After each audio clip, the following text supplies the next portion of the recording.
Well, good morning or good afternoon, depending on where you are in the United States, and welcome to our April call for the U.S. Office 365 partner community. And really glad to have you with us today. We really appreciate your time. And this month here at Microsoft, we're creating a moment in time of increased customer-related activity. And we're doing something a little bit different. And we're inviting our partners to join us for what we're calling Digital Transformation Days to really empower employees with Microsoft Secure Productive Enterprise.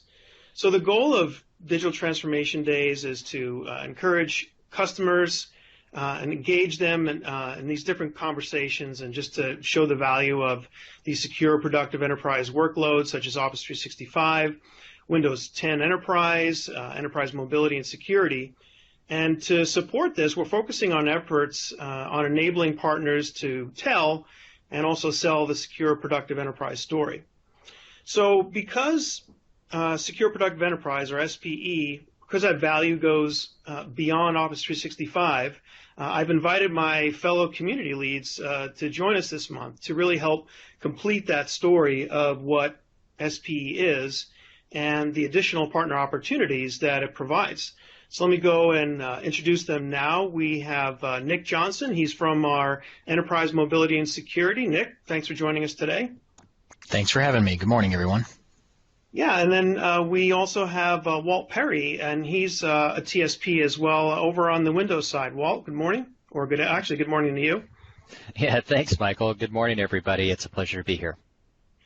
Great. So if you're joining us from those other communities, those names and personalities should be familiar to you. And so we're going to just talk about what Secure Productive Enterprise is, and talk about those partner opportunities, and then the resources which will be available to you. So as always, I'm going to make the slides available to you usually within an hour or two of this call on our Office 365 Yammer group. And so please sign in there to get all the resources, because there are quite a few that are going to be coming out. And so the plan for this month for those community calls is that we're teaming up together, as you can see now, and we're going to focus on the specific Secure Productive Enterprise capabilities that fall outside of our respective disciplines. So, for example, if you'd like to get a deeper dive on the SP capabilities of Office, you're going to want to join us for both the Windows and the EMS calls later this month, and more on how to register for those a little bit later. So I think that you'll agree with me that this is a really exciting time, and the modern workplace has created a major shift in the way that people work. So the information is abundant, experiences and data can move across multiple devices, and collaboration is critical as the workforce becomes more mobile and more global. And at the same time, security has never been more challenging as attacks have become more advanced, they're more targeted, and the cost of the average breach is continuing to rise, that we've seen from some recent studies. And so the Secure Productive Enterprise gives customers a trusted, secure, productive way to work, and addressing the customer's priorities of trust, collaboration, intelligence, and mobility. And with everything our customers are doing to become digital companies, we need to make sure that they're more secure and that employees are empowered. So with SPE, that innovation won't be slowed down because of security concerns. And so to answer the question of what Secure Productive Enterprise is, we're introducing this as a hero offer to really help our customers empower employees on their digital transformation journey. And the Secure Productive Enterprise delivers the latest and the most advanced innovations in enterprise security, in management and collaboration, and business analytics delivered through our best-in-class cloud services.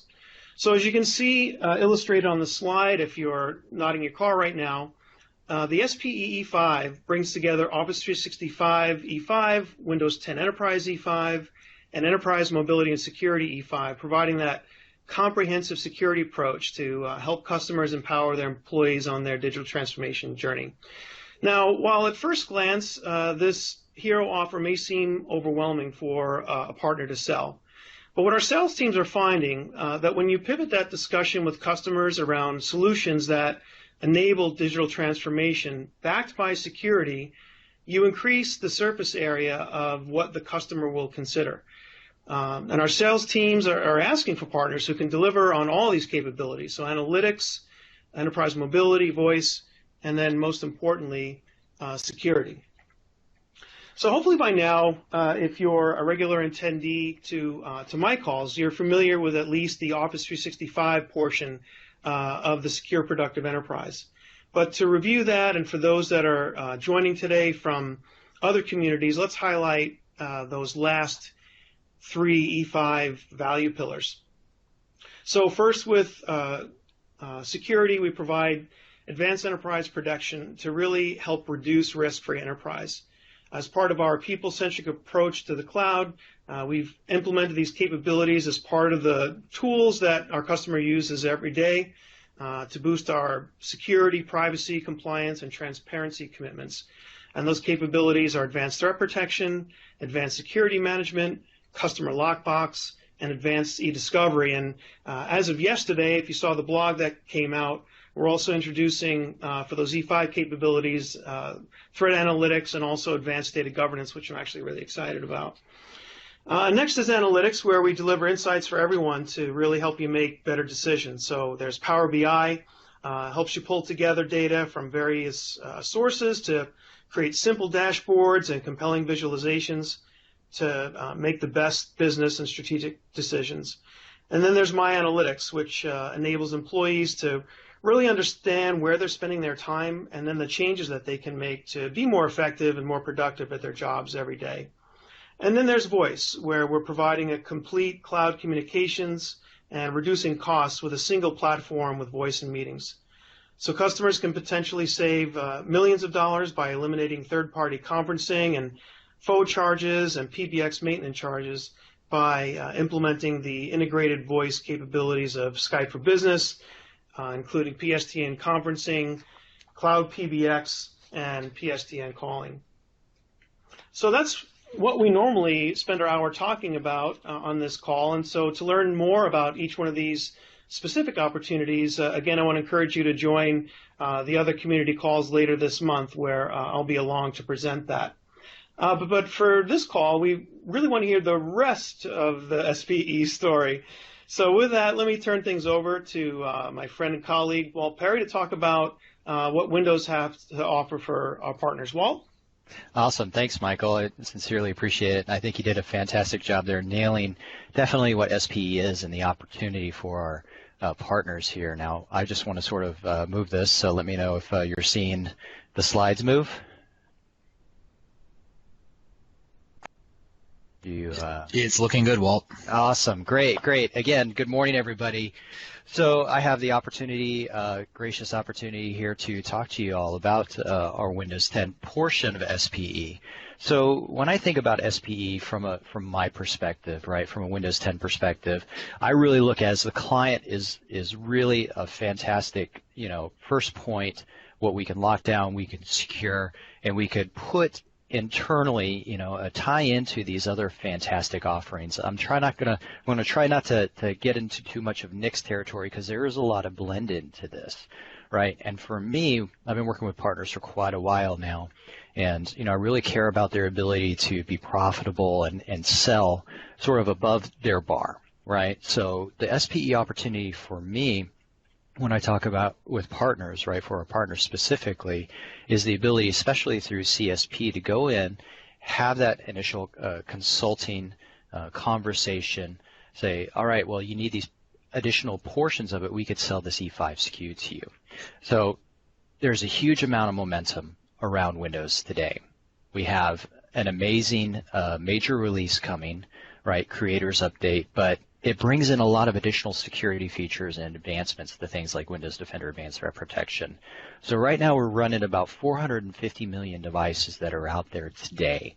And the things that I hear through partner, specifically from their customers, is the amount of proof of concepts and pilots that they're seeing, and I hope you're seeing the same thing. If you're not a Windows partner, there's nothing wrong with that. We would love to recruit you. So feel free to respond back to Michael or email me, wperry@microsoft.com. I think we're going to have a bunch of resources for you. Go to our Yammer group. And, if you want to have this crucial first line of defense, that is the client OS, we'll help you get certified. We'll help you build that business around there and continue to talk about this. So as I mentioned, there's a ton of opportunity out around there, specifically when you think about Fortune 500 or even Fortune 1000, everybody's thinking about Windows 10. The refresh cycle for devices is at an all-time high. We're seeing a bunch of really fantastic OEM third-party hardware getting refreshed, and nobody's choosing downgrade rights. Who wants to downgrade to Windows 8 or Windows 7, specifically on new hardware with new security capabilities? And that really takes us into what's in Windows today. That's going to help you have those secure, productive enterprise conversations. Again, I love our legacy OSs. I've worked on them since Windows 98, so dating myself there a little bit. But there's a lot of fantastic new features coupled with new device capabilities, specifically with UEFI, making it a lot more secure. Now, I'd like to touch base on a few of these, right? So one of my favorites is Windows Hello. It's very simple. The idea of passwords have sort of gone out the window, right? It's still very important, but we think multi-factor authentication, supported by what some of Nick through EMS is going to help you, and specifically it's supported natively in Windows by allowing you to either have biometrics or like fingerprint scanners, eye scanners, face scanners, things like that, 3D mapping, or simple as a PIN, right? That's really going to help you. So giving those additional credentials tied to PINs or biometrics really gives that additional layer of security, and that's just like the first thing, right? We have Credential Guard, and it's really a specific feature that aims to isolate and harden, key systems and user secrets against compromise. We want to help minimize the breadth and impact of pass-the-hash style attacks, and if any malicious code is already running, or it comes through a network-based attack vector. And we also have Device Guard, and if you don't know that much about Device Guard, it's a really cool conversation to have in the overall security picture through Secure Productive Enterprise with a customer. It gives organizations the ability to lock down devices in a way that provides advanced malware protection against new and unknown malware variants, as well as advanced persistent threats, right? We call those APTs in security vernacular. It provides better security against malware in 0 days for Windows 10 by blocking anything other than trusted apps. And there's a bunch more stuff that it does, but there's a lot more to go on here. Secure Boot, right? Secure Boot is fantastic as well, because really what it does, it's developed back in the PC industry as a standard for ensuring that the PC boots using only software that is trusted by the PC manufacturer. Specifically, right, it'll keep you from like rootkits and boot up attacks from malware. So if those things aren't trusted, then that's not going to load into Windows 10. Right. Everybody knows about BitLocker. Those are fantastic technologies, and it's not your old school BitLocker. This is a whole new BitLocker, right? It's really a fantastic data loss prevention feature, and we recommend everybody just enable that by default for sure. Now, a couple other things I really wanted to get into. Now, we have a layered approach through Windows Information Protection. There's native capability in the Windows operating system that's really going to protect against potential data leakage without interfering with employee experience. And specifically, when we're talking about a client OS, we're talking about the mobility, right? The experience of mobility and being able to have multiple type of identities, your work identity and your personal identity, which blends that whole bring your own device potential, as well as protecting all that corporate data if that person ends up leaving that organization, right? So we also have that capability in EMS, but I'm not going to get into that because I don't want to, again, take away from Nick. And we also have that ability where it ties and couples into Office 365 to have additional layers of security around Windows Information Protection. So one of my favorite out of this, and it's only comes with the E5 SKU, is Windows Defender Advanced Threat Protection. Now, the thing I love about Windows Defender Advanced Threat Protection is it really protects and enables enterprise customers to detect, investigate, and respond to advanced threats. And that is a very high-level approach, but the way that we do it, and we even get more functionality and amazing telemetry when it's coupled with Office 365. But if you don't know about Windows Defender Advanced Threat Protection, so it utilizes the Windows Defender client, which is not the old school Windows Defender. It's like, hey, we'd rather have and run a different antivirus or virus scanner on there, or anti-malware. This is an amazing endpoint, and we've done a lot of updates to it in Creators Update, new dashboard, new back-end heuristics capabilities, scanning capabilities, malware defense capabilities, coupled in with our cloud service, which is best of breed cloud service around being able to take that information in, see all those different endpoints, and respond to particular threats. But think of it in a couple ways. It's a behavioral threat. So 90% out of the box, the person's protected against pretty much everything that's out there. Most of malware that gets installed and breaches happen through phishing. So somebody gets an email. Think about this scenario. Somebody gets an email from a nefarious actor, and that person opens up that email and they get phished, which means that they've had malware installed on their machine, say through Outlook. Well, a warning comes up on the Windows Defender Advanced Threat Protection dashboard, and it notifies saying, hey, there's a potential issue here because when this piece of information was opened, be it a document or what have you, a picture with embedded malware, it opened up a secure hidden PowerShell connected to an exterior source, downloaded additional malware, and went through the specific behavior pattern to attack that particular device. We could sense that, not necessarily just the scan itself saying that maybe this is malware or zero-day attack that we've never seen, but it shows a specific behavior of how the nefarious actor is attacking that machine, and we can go, we've seen that potentially before, this is new malware, and we can lock down that threat very, very quickly. So those are some really cool things that I like to talk about when it comes down to some of our more safe and security capabilities in Windows 10. There's a bunch of other stuff there. Azure Active Directory join, right? If you're an Office 365 customer, there's a lot of potential capability of having that mobile experience or identity management experience on Windows 10, which we tie in very closely to EMS, and I'm sure Nick's probably going to talk about that.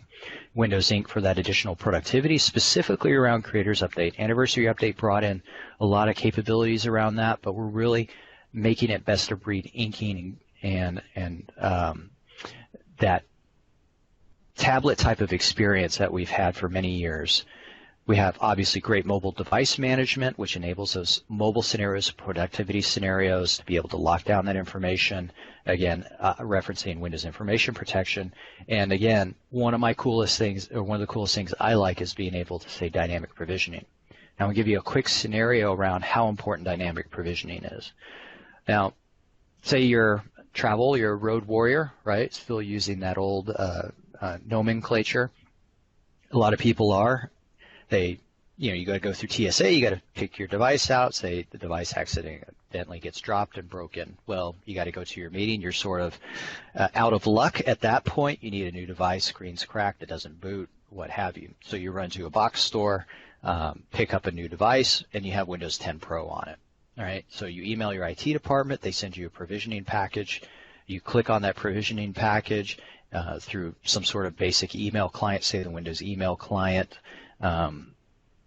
on that new device, and it starts provisioning the enterprise. It connects you to your company portal, provisions applications for you, and within a matter of hours, you're back up and running compared to what it used to take for days of sending or getting a new provisioned machine from IT. So it's a fantastic opportunity. I really love having Windows 10 as a security layer. Now, as a partner, we have obviously a ton of revenue opportunities that are built on Windows 10, and I would say above and beyond with SPE.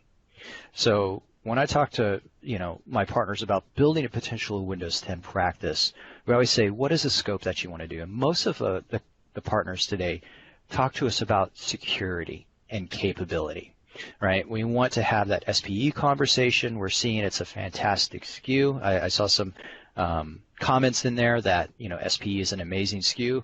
There's a lot to it for sure, specifically the E5. But there's a lot of really great, not only just foundational services, right? And I would encourage people to get out of that. I saw and I was talking with Nick and Michael before the call, and we're in this digital transformation workshop that's happening right now, specifically for Windows partners, in order to talk about SPE and come out with some really cool offerings for their customers. And just the deployment phase in itself is going to last for another 2 to 3 years. All those legacy OSs are going to be gone. Windows 8, Windows 7, Windows 10 is going to be in the forefront. So deployment opportunities are going to eventually scale out. So those foundational services have to be replaced with more of a managed services, and that's sort of like a Windows as a service capability. So you're going to have a lot of opportunity to have new lifecycle projects, be it security lifecycle, application management lifecycle, identity management lifecycle. You obviously can increase and scale your margins by having that inclusive solution discussion and reaching out a lot higher to the business decision makers to say, what does digital transformation mean to you? Now, it's a huge buzzword here at Microsoft, right? But it means a little bit different to everything else. Really, for me, when I talk with partners, what digital transformation means to them is being able to go in and consult at a higher level with business decision makers that can have a transformational conversation about how they want to enable a secure, productive enterprise, right? Hey, see, there's the lead in. And being able to look at new clients and new cloud offerings, reduce the amount of scale that traditional IT does today, have them scale up to more of a business value, delivering those business values. That is either getting additional information on telemetry like Delve, Office 365 Delve on additional users and having those users be able to manage your own productivity, utilize Windows as the best-in-class frontline defense as well as best-in-class operating system, that client that projects you and catapults you to the cloud, and as well as creating new IP and new capability around it. So how do we do that? And I always like to put this slide in, and there's a bunch of fantastic offers that most people don't know about. There's fast track offers for Office 365, fast track offers for EMS, and we do have a new fast track for Windows, which I'm going to talk to you about in a second. But the thing that I like to mention is we, as Windows Accelerate, offer, you got to be certified, right? And you got to have, in some cases, an EMS certification as well. But once you are a silver partner in either one of those, you can take advantage of these amazing offers. And we have some really great, one of my favorites is the Enterprise Security Briefing, where you can, for 4 days, get paid $10K to go in and have a conversation, which leads to a POC, right, around Windows 10. It's so easy to have these conversations. And I know our Microsoft Field and ourselves are happy to help train you on those things as well. So there's enterprise POCs, there's mobility POCs, there's browsers migrations, there's compatibility briefings. There's a lot of opportunity that's out there to give you additional insight and help you sell SPE as a partner. So like I said, Office 365 Fast Track, EMS Fast Track offers, fantastic offers. One of the things I wanted to highlight here is a lot of, with Office 365 Fast Track, there's a lot of engineering offers for that. Fast Track for Windows is zero engineering offers. It's a project management portal that we created for partners, driven by partners, to customers, where you can go in and find customers, attach yourself to customers, ask for those Windows Accelerate fundings, in a very easy to use manner. Just sort of click through there saying, I want these. This is how these stack. And we see on an average stack, you can get anywhere between 20 to 30K depending on the size of the customer for each engagement, which is amazing to go in and have those secure, productive enterprise conversations. There's a bunch of other fantastic offerings there, like proof of concept kits, deployment kit, deep dives. We always loved deployment services, right? I know partners really love those, and especially all the paperwork that comes with them. But at the end, they get some good money with the volume licensing customers that have SA benefits. We have fantastic assessment and planning, deployment scenarios, and of course, again, one of my favorites out of that is the Windows Upgrade Analytics, being able to help you scour the person's or the customer's network and be able to see all the telemetry that's coming there and how those deployments are going. So it's another tool for you to utilize. With that, really, I just want to wrap it up and say Windows represents, I think, a foundational opportunity for you to have that higher business conversation around that secure, productive enterprise. It's one little piece of it, but it really does tie into the security aspects, the manageability aspects, the identity aspects of this entire cloud enablement story. So with that, I am going to hand it off to Nick to talk about his piece here with EMS. So thank you very much, and look forward to hopefully seeing you guys on our Windows SPE call later next month. Outstanding. Thank you, Walt. Hi, everybody. My name is Nick Johnson. I am the community lead for the Enterprise Mobility and Security Suite. Spent quite a bit of time in the Azure community, too, as well. So if you happen to have been on a call that I've been on before, it's nice to reconnect with you. But my time lately has been spent solely on EMS. And if you haven't looked at EMS, or you haven't maybe even looked at it in the last 6 months, it's changed. It's changed quite a bit. And it is a remarkable solution. It is quickly becoming best of breed in the industry. And typically, you know, to cover all of EMS, I could spend a whole day or multiple days on that. You don't have that time. I don't have that time today. But what I want to give you is a sense of what are some of the key things that you as an Office 365 seller can add into what you're already doing. I'm going to show you some slides at the end, so there's a little tease, don't go away, that I think are going to really be compelling for you to use, not only in your internal business planning, but with customers to explain why does adding EMS and Windows 10 to your Office 365 deployment plans really make sense. And it's all done out of a spirit of security, because that's what I think about every day is how do we keep our customers secure, but also how do we help them be productive? I'm an employee, you're an employee. We all like to get our jobs done as efficiently as possible. And so things and tools and processes that get in the way are typically where we break from the rules, what we're supposed to do in order to get our jobs done. So we don't want employees doing that. We want them to be able to use the tools that the companies provide for them, that companies invest in, and still be able to get their work done. But before we dive into all that, on the screen here, maybe you've seen a slide similar to this, but it really highlights kind of 3 key things that I talk about with partners and with customers on a very regular basis. And the first one is data breaches. I'm betting that you can very quickly name a data breach that you've heard about in the news or on TV sometime in the last 6 months. It just happens. We see it in the newspapers every day. What I really don't want is for you or for your customers to be that next headline. Unfortunately, it happens a lot. Data breaches are happening. We get to hear about the big ones because that's what sells the news. However, it's happening to small customers all over the place. I like to share a personal example. I did a little bit of travel back in November last year. Just about 3 weeks ago, I got a letter in the mail from the company that provided the shuttle van service from the airport to the place I was staying. And it was just it was about a $29 transaction, but their letter was notifying me that they had a data breach, that their network had been hacked, their credit card processing had been hacked, and that my credit card was a part of that theft.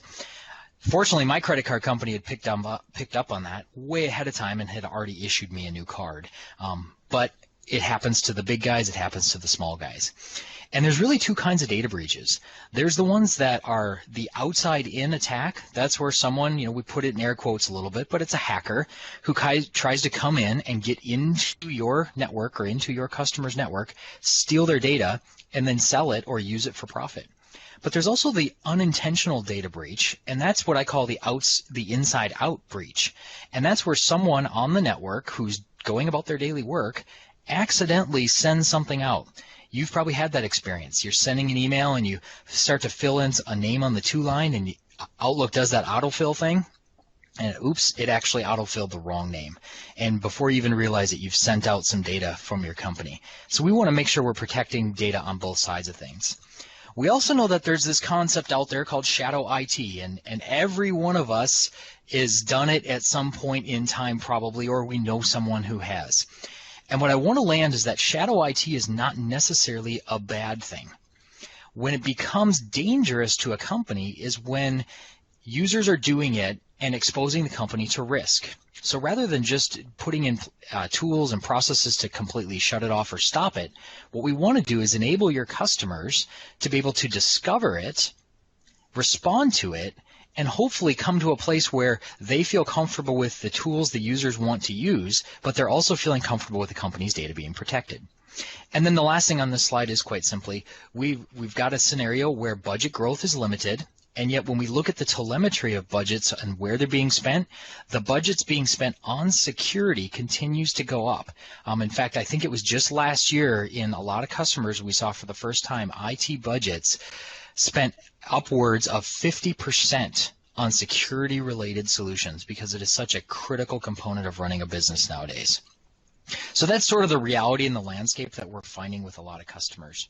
Now, if you've never seen the enterprise and mobility and security offering from Microsoft, this is just a quick view into it. And really, if you go horizontally across this slide, traditionally EMS was in that bottom box, that green box. We called it the E3 SKU. And that E3 SKU included some Azure Active Directory functionality, included Microsoft Intune, a little bit of Azure Rights Management, it was called at the time. Now it's been relabeled to Azure Information Protection. And then there was a on-premises network security solution called Advanced Threat Analytics. And that's what we sold for quite a while. Later last year, we launched into the E5 SKU, and that added some additional features as well as some new product lines as well. So if you're looking at EMS and you're wondering what's in it, this is sort of a view of what's in it. It's really made up of 5 things. It's Azure Active Directory, and that focuses on identity. There's the Managed Mobile Productivity focus, which is provided by Intune. There's the Information Protection focus, which comes from Azure Information Protection. And as you'll see in a minute, that's where I think there's a tremendous tie-in to Office 365 deployments. And then there's 2 products under the identity-driven security bucket. There's one called Cloud App Security. That's really all about that shadow IT I talked about. And then there's the Advanced Threat Analytics piece. And I'm actually going to do one more slide, and then I'm going to show you a demo of some of these things because I love being able to show some demos. So from a Microsoft perspective, we really feel like our security products do 3 things, right? They are a platform.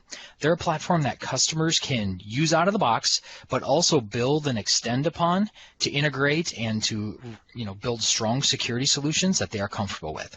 And we'll look at that platform here in a second. We also love to explain to customers we're leveraging Microsoft's intelligence to help them on the security front. And what do I mean by that? Well, Microsoft has a lot of smart people who work here, but it's not that kind of intelligence. What I'm talking about is the computer-driven kind. And we're leveraging the power of Azure and all our machine learning to take all of the information we're getting, and we call it signal, and that signal is coming in from all over the world. And it comes in against our services, so it comes in against Azure, it comes in against Office 365, it comes in against Xbox Live, it comes in against Outlook.com on the consumer side. And we get attacked a lot. But we're able to take all that information, gather it up, and look at it from a big, big picture perspective, quite literally billions and billions of packets of information every single day. And then we can apply that against our products to continue to improve them to bring the solutions to bear for our customers. There's no one else in the world that can do it at that scale, which is great. And then lastly, we do it through our partners. We are absolutely reliant on you guys as our partners to be the front lines of going out there and making sure that our customers are building strong security solutions. Now, we know Microsoft is probably not the only vendor they're going to use to do security. Most chief information security officers or CISOs, they're going to want to have a solution that is multi-layered, and probably it's going to include more than one product line. And because of that, we need you guys to be out there to be the voice of Microsoft, but also be the ones who are really driving that intense and purposeful integration between all the different solutions that customers have. So on that platform piece, just real quickly, what is our approach? And I feel like every single customer, as they plan out their security model, really needs to think about these four things. How are they going to secure their identities? Identity is the key that unlocks everything we do. It used to be devices.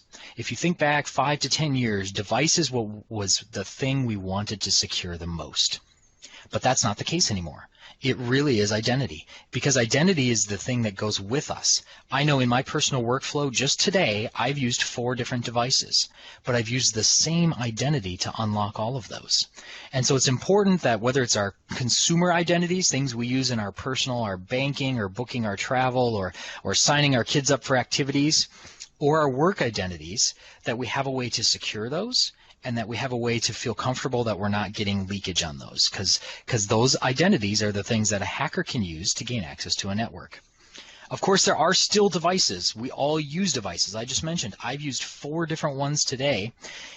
We have to make sure that we're securing those devices and feeling comfortable with that. But we also have to make sure that we're not overstepping the bounds of someone's personal device. So I want to secure my company's data on a device, but I want to make sure I'm not touching their personal pictures or their banking apps or anything like that. So we have a way to do that. And then, of course, there's apps and data.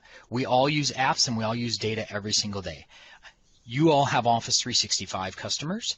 I'm guessing that they probably also use other cloud-based applications that are not provided by Microsoft to get their work done. It could be something as simple as DocuSign or ADP for payroll, or maybe it's Workday or Concur or American Express. The list goes on and on and on. Customers who like those cloud-based applications still need a way to secure those. And so we can give that to them. And then, of course, there's data. We all use data and we create data every single day. It could be as simple as a Word doc or an Excel file, an email. But that data is very, very critical to the function of our business. And losing some of that data could be a death stroke for a business if they lost the wrong data. And so we want to make sure we protect that.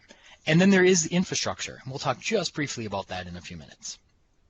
So with that, I'm actually going to flip over and share out my desktop here and bring up a little bit of a demo for you guys. I'm going to walk through just a scenario with a user, and the user is, his name's Isaiah.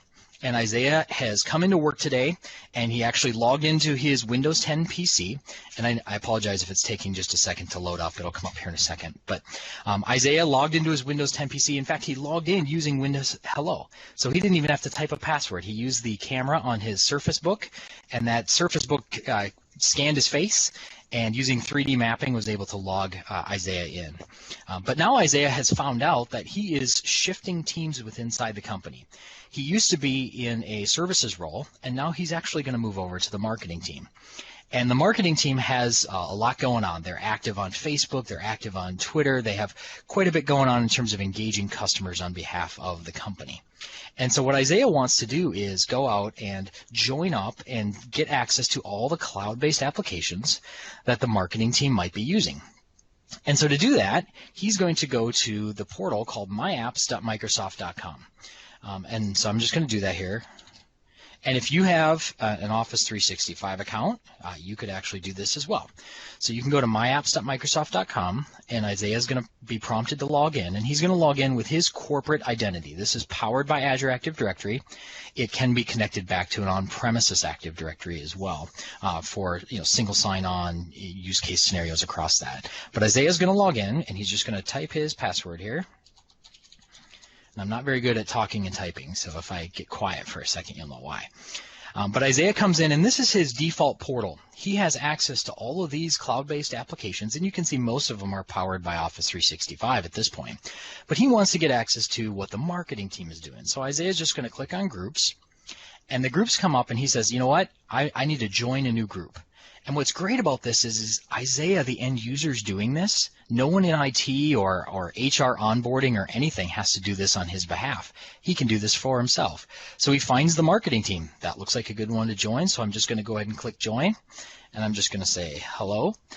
Now you can set up groups in two ways. One is that you can require approval, so that if a user tries to join a group they shouldn't be a part of, an administrator of that group can block them from joining.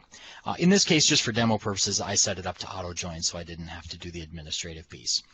So there you go. Isaiah is now part of the marketing team. And so what's going to happen is I'm going to flip back to that main screen, that Contoso demo page there, and you can see, if you were watching fast enough, Twitter popped in there. And this is one of the apps the marketing team uses. We have a shared Twitter account, and all of us tweet out on behalf of the company. Now, this is a perfect scenario because this happens in the real world, and in fact, we've seen it to the detriment of a lot of companies lately, where one user gets access to or hijacks a company's Twitter account, and they can do some serious brand damage on that Twitter account really quickly. And so what the scenario here is that all the different users in this marketing group, and there's 9 of them, none of them know the username and password to that Twitter account. So if they get moved off the project team or they're no longer a part of the organization, we can turn off their main account, this Isaiah account up in the upper right-hand corner, and it will block access to every single app, including Twitter. Isaiah couldn't run down and go to his local coffee shop and log into Twitter with his own username and password because he doesn't know it for the company. And in fact, to access it, I'm just going to click on it and watch what happens. It does a redirect, and credentials that I as the administrator put in to give access to that account logged me straight in. So that I could go in and tweet about this, I could favorite things, I could like things, retweet things, whatever I wanted to do on behalf of the company. But Isaiah doesn't know the information. And there's, you can see I got the pop-up from the groups feature that actually popped that right into Outlook for me and said, hey, you've joined the marketing group. So you can see the connection back into the Office 365 email system there as well. So that's the first thing Isaiah did. So now he's off and running with his new role, but he actually needs to now create some documents and share those with people. And so he's just gonna pop open Word, and what I'm gonna do is just start up a blank document. And I actually had somebody who said, you know what, Isaiah, we are gonna test a brand new credit card processing system. Can you give us like a fake credit card number that we can use to try that? And Isaiah goes, yeah, I actually used one in my old job, so I'm going to just send this to them. And I'm just going to type one in here, and this is not obviously a real credit card number, but I'm going to go ahead and hit save on that, and I'm going to save it to my OneDrive for Business. I'm just going to call it the credit card test. And when I save that up to my OneDrive, watch what happens inside the document. Instantly, the file was labeled as confidential. Because Azure Information Protection, and remember I said this is one of the coolest features to use with Office 365, Azure Information Protection picked up on the fact that there's a possible credit card information in this file, and it automatically labeled it as credit card data. So that automatic labeling is now a part of what Azure Information Protection provides. I'm guessing many of you work with customers who need to do document classification.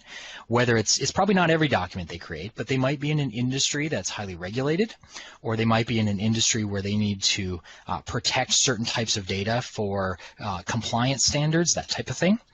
You can now do that automatically, which is great because users, sometimes they forget. We're productive, we want to get things done, we forget to apply that label.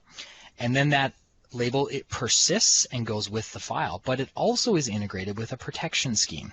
So if you see, if I want to share this document with someone, I can actually institute custom permissions on that now.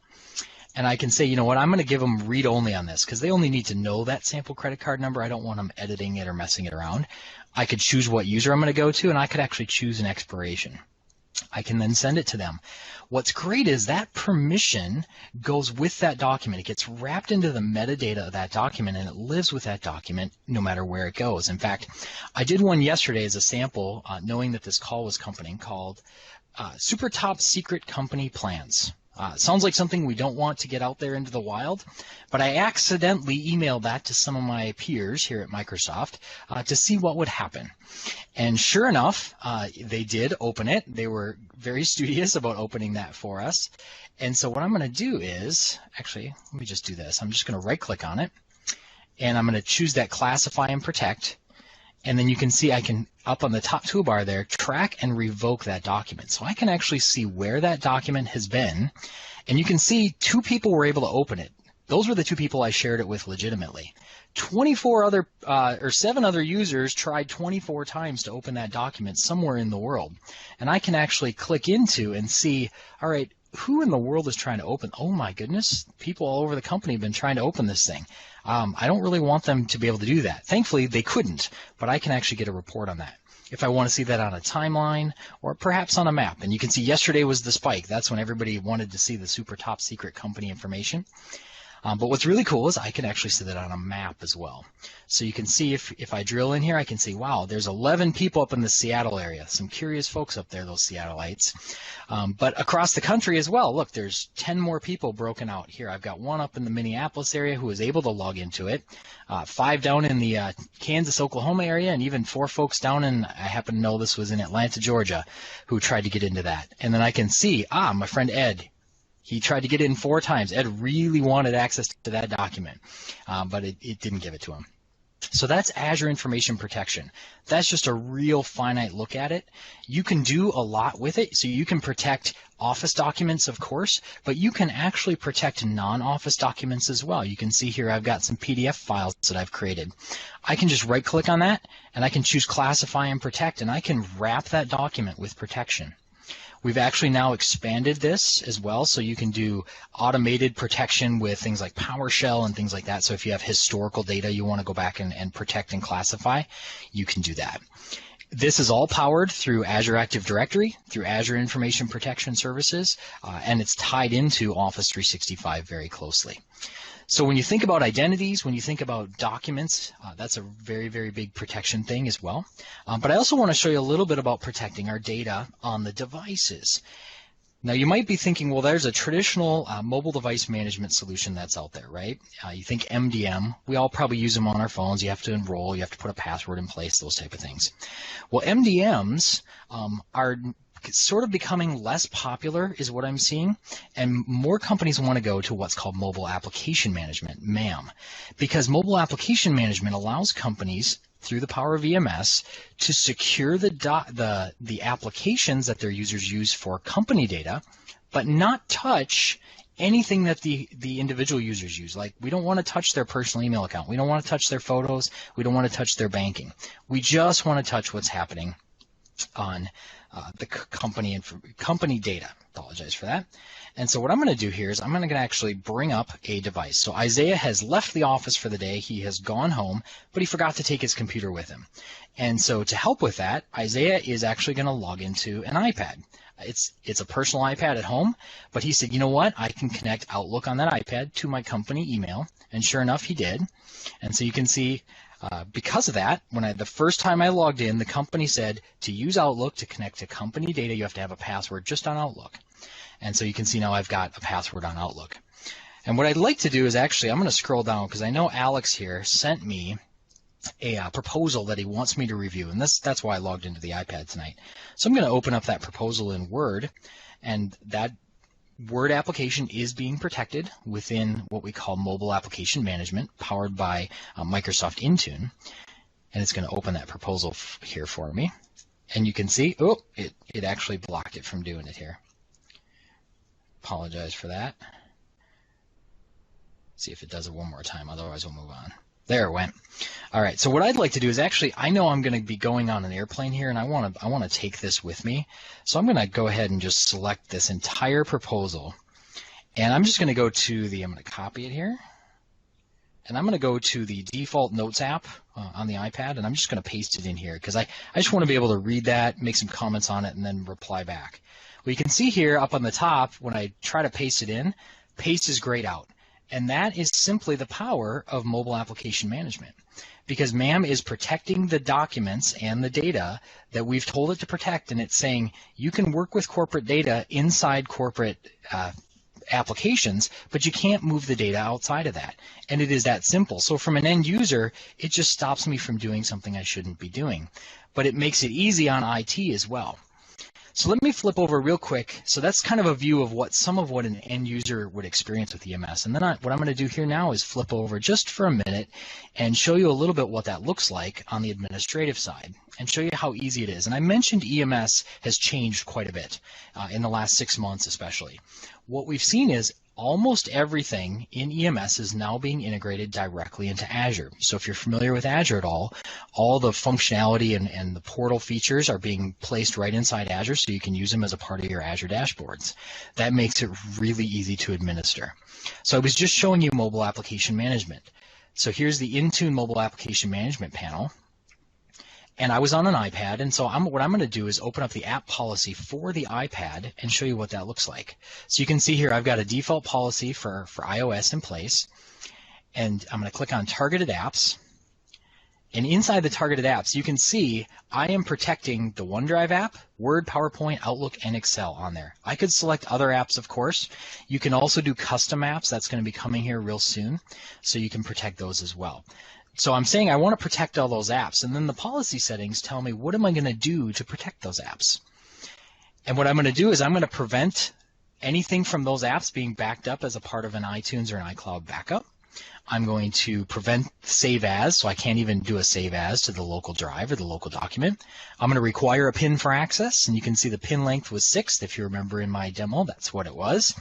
And you can see all the different features that you can turn on here. What's great is this is incredibly easy to set up. What's also great is this works even if you have a mobile device management solution in place. So your customers might have something like AirWatch or MobileIron.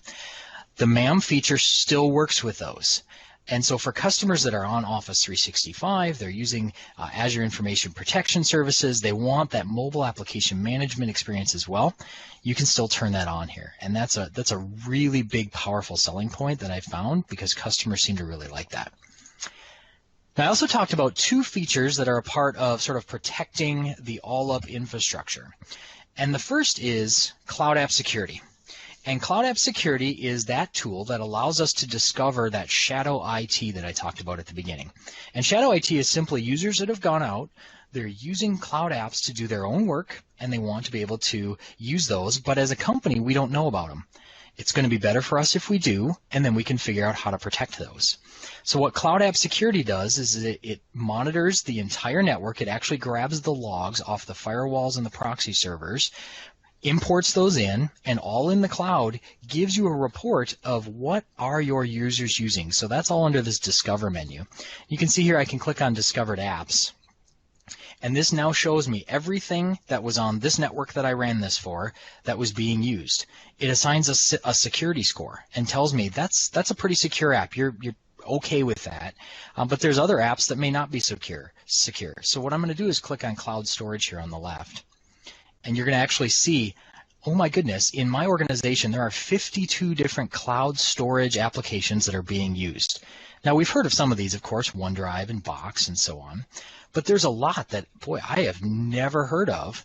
And what I want to do is be able to figure out what are these, who's using them, and why. We've paid for OneDrive, why aren't they using that?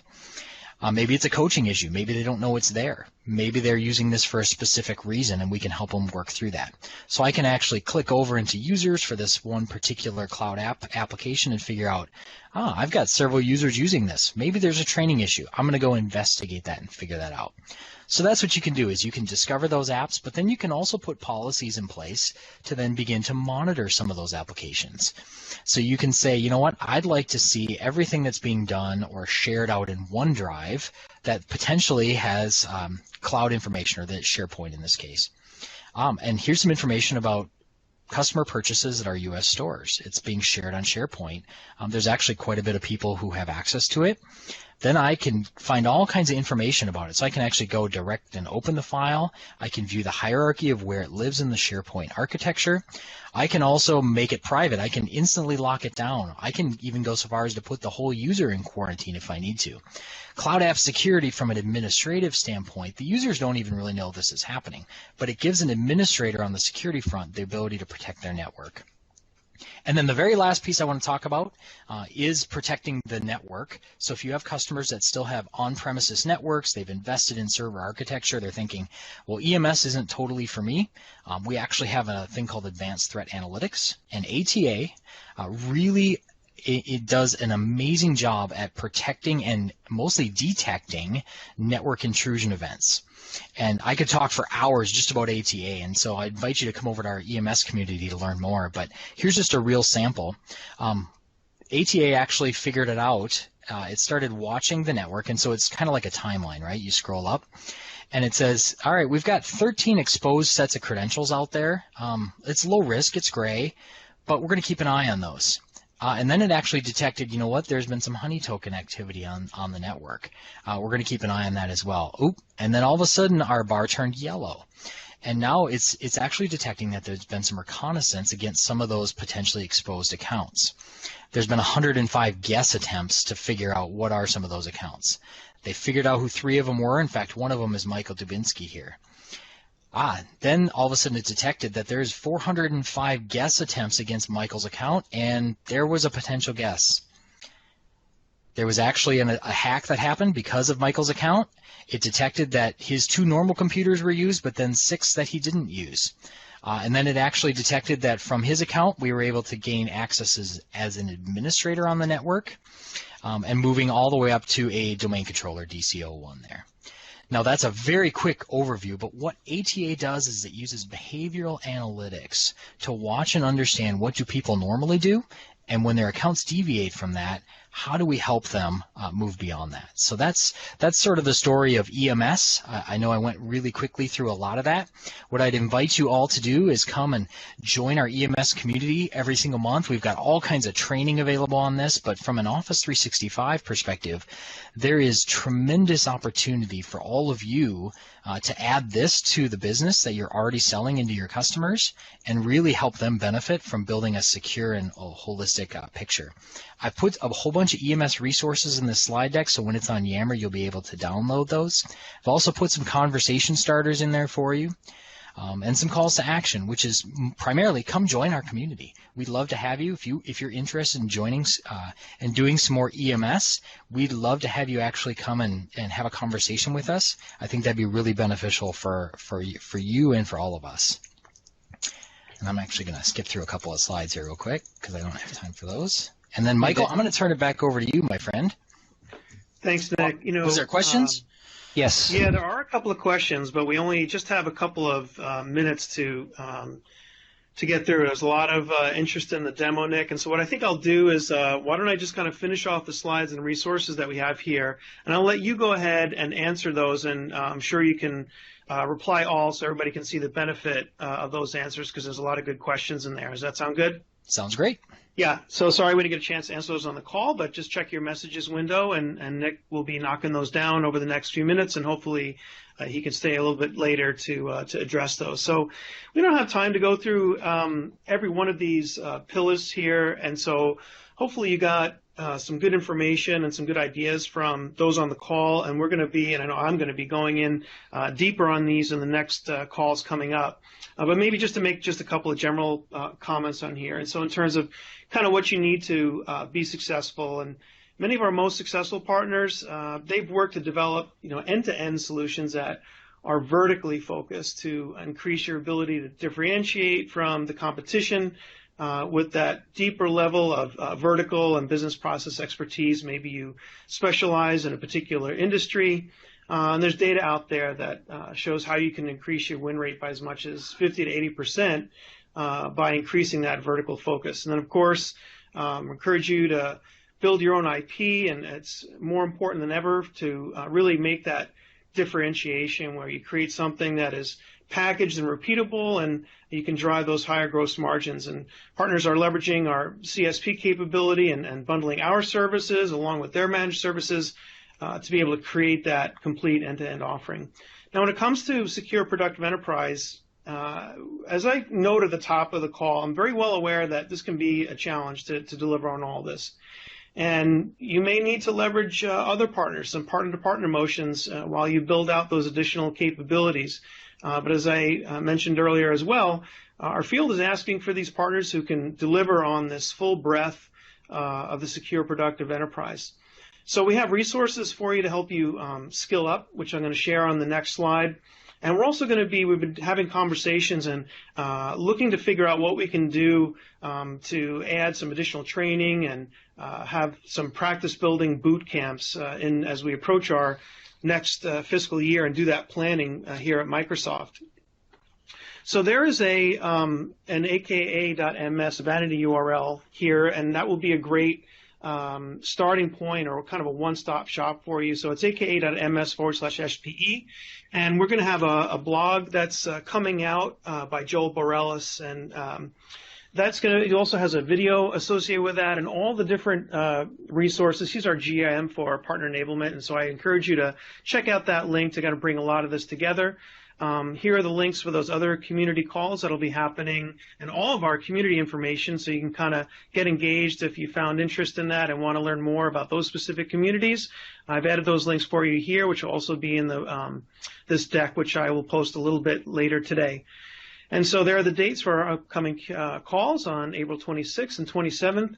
And a great way too, I think, for partners to really kind of put all this together. I encourage everybody to, and you'll see the resources there on that SPE URL, encourage you to check out our CIE or Custom Immersion Experience. So that's a great way to really have that day in a life, and it's not a demo, but you're really kind of walking through with the business and going through all these scenarios.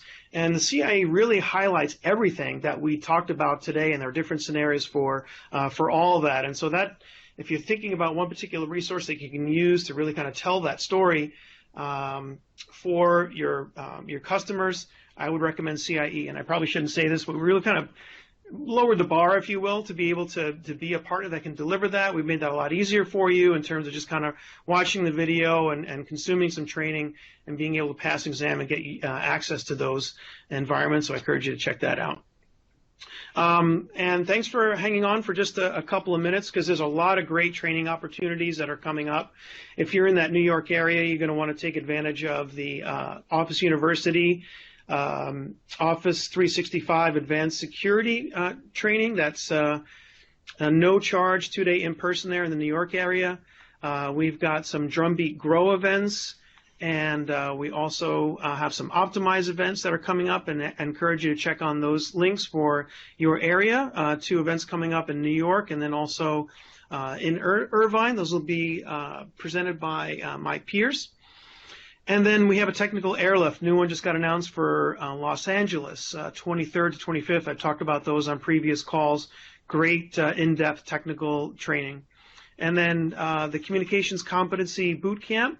A couple of those coming up, and encourage you to download the deck to be able to get more information. So thank you so much for joining today, and look forward to seeing you on future Office 365 calls, and also on the Enterprise Mobility and Security in the Windows call later this month.